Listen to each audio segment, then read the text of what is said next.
நான் தான் மீனா முருகானந்தம். இன்றைக்கி நம்ம டிவியில் வந்து திருநெல்வேலி சொதி எப்படி வைக்கிறதுன்னு பார்க்க போகிறோம். அதுக்கு தேவையான பொருட்கள் என்னென்னு பார்க்கலாம். இப்போ வந்து இதுக்கு மெயினாக சின்ன வெங்காயம் வேணும். சின்ன வெங்காயம் நிறைய இப்படி எடுத்து உரித்து வச்சுக்கோங்க.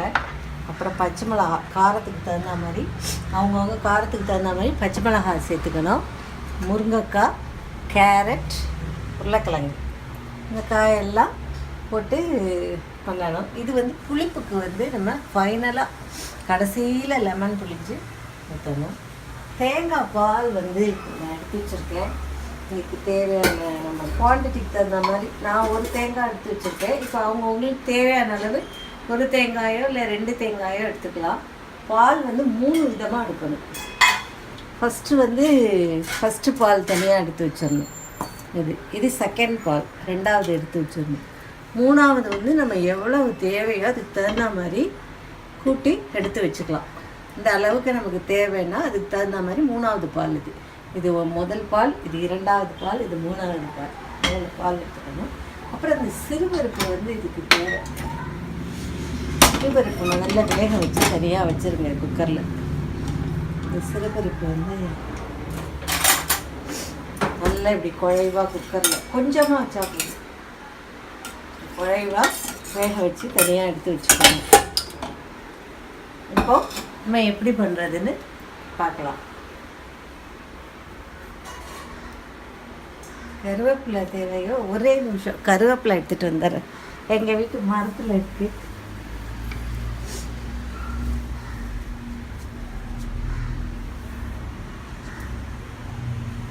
இது வந்து கருவேப்பிலை மரம் இருக்கிறதுனால அப்பப்போ பறிச்சுக்குவோம். ஃபஸ்ட்டு கருவேப்பிலை. ஓகே, இப்போ எப்படி நம்ம செய்யறதுன்னு பார்க்கலாம். இப்போ வந்து நம்ம இந்த சொதி எப்படி வைக்கலான்னு பார்க்கலாம். ஃபஸ்ட்டு கடாய் அடுப்பில் வச்சுக்கிட்டு தான் பண்ணிக்கிறேன்.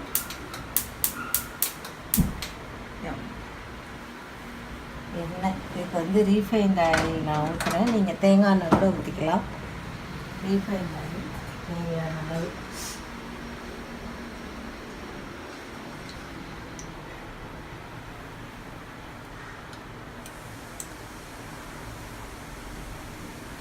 இந்த அளவு போதும். ஃபஸ்ட்டு கடுகு உளுந்தம் பருப்பு.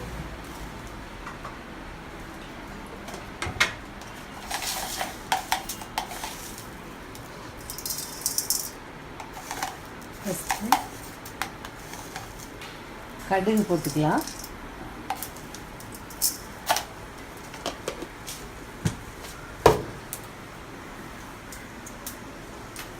கடுகு பொரிஞ்சோடனே கருவேப்பிலை,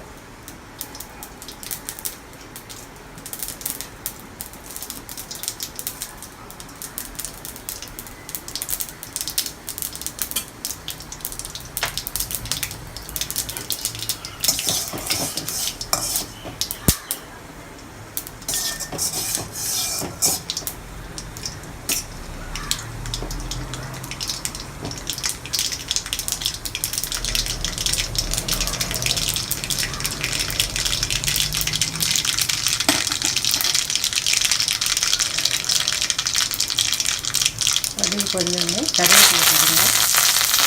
அப்புறம் பச்சை மிளகாய், காரத்துக்கு தகுந்த பச்சை மிளகாய்,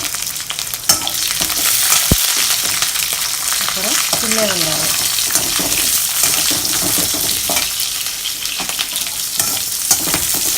எல்லாமே லைட்டாக வதங்கினா போதும். வதங்கினாலே காய போட்டு வேணும். ரொம்ப நல்லா வதக்க வேணும்.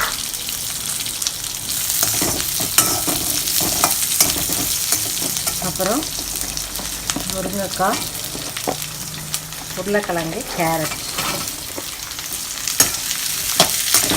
எல்லாத்தையும் ஒரு பெரட்டு வதக்கி 3வது பால் நம்ம பொரிச்சிருக்க தேவையான அளவு உள்ள 3வது பாலில் அதை வதக்கி போட்டுடணும்.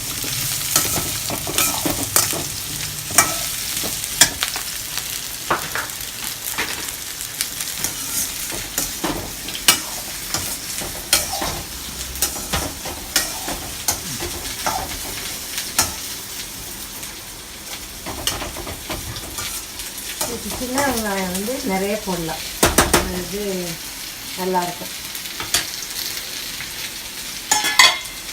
இப்போது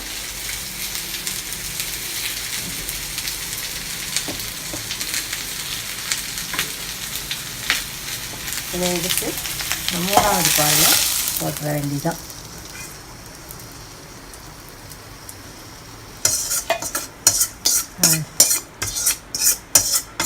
போட்டு அடுப்பில் வச்சு காய் வேகிற அளவுக்கு மூடி வச்சிடணும்.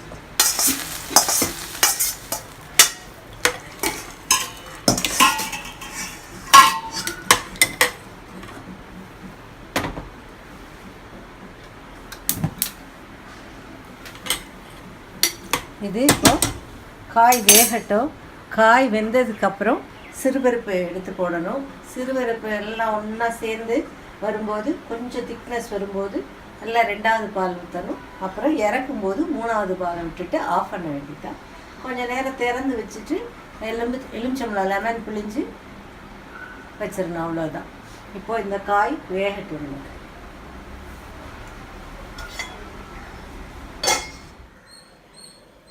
இப்போது நல்லா கொதிச்சிட்ருக்கு. காயெல்லாம் வெந்துருச்சு. காயெல்லாம் நல்லா வெந்துருச்சு. இதில் கொஞ்சம் உப்பு போட்டு இந்த சிறுபருப்பை வந்து போட்டுருணும். உப்பு தேவையான அளவு உப்பு.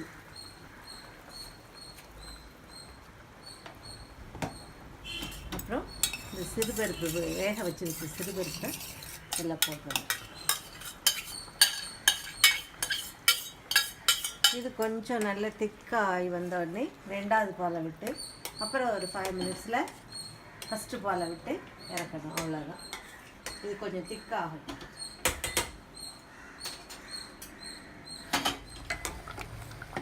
இப்போது அது நல்லா கொஞ்சம் கட்டியாகிடுச்சு.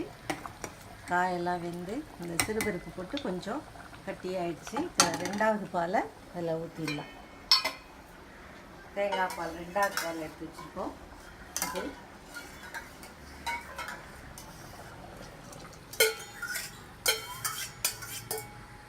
2வது பால் ஊற்றி ஒரு 5 மினிட்ஸ் கழித்து இந்த ஃபஸ்ட்டு எடுத்த பாலை ஊற்றிட்டு ஆஃப் பண்ண வேண்டியதான். இது ஒரு 5 மினிட்ஸ் கொதிக்கட்டும்.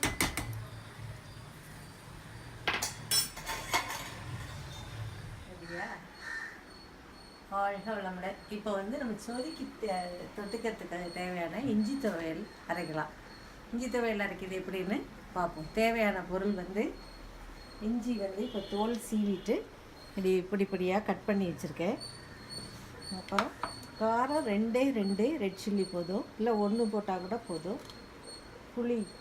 புளி வந்து இந்த அளவு போடுங்க, சின்ன கொஞ்சமாக புளி.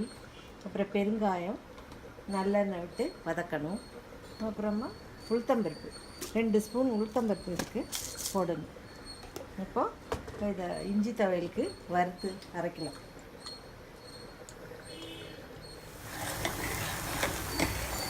இப்போது அதில் கொஞ்சம் திக்காகிடுச்சு. இது ரொம்பவும் திக்காக இருக்கக்கூடாது, அதில் நிறைய ஊற்றி சாப்பிட்ணும். ஊற்றி சாப்பிட்ற அளவுக்கு தான் இருக்கணும். இப்போ ஃபஸ்ட்டு பாலை ஊற்றி தேங்காய் பால் ஊற்றிட்டு ஆஃப் பண்ணிடலாம். ஃபஸ்ட்டு தேங்காய் பால் தனியாக எடுத்து வச்சுருக்கேன். இதை விட்டு ஒரு 2 மினிட்ஸில் ஆஃப் பண்ணிடணும்.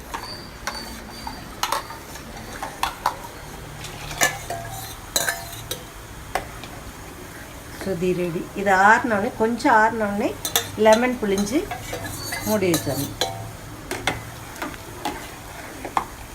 இன்றைக்கி ஆகஸ்ட் 26 எங்களுக்கு வெட்டிங் டேங்னால இந்த சொதி வச்சுருக்கோம்.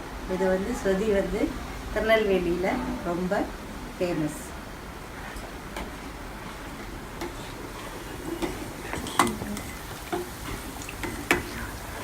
ஆனால் செய்யறதுக்கு கொஞ்சம் டைம் எடுக்கும், கொஞ்சம் கொஞ்சமாக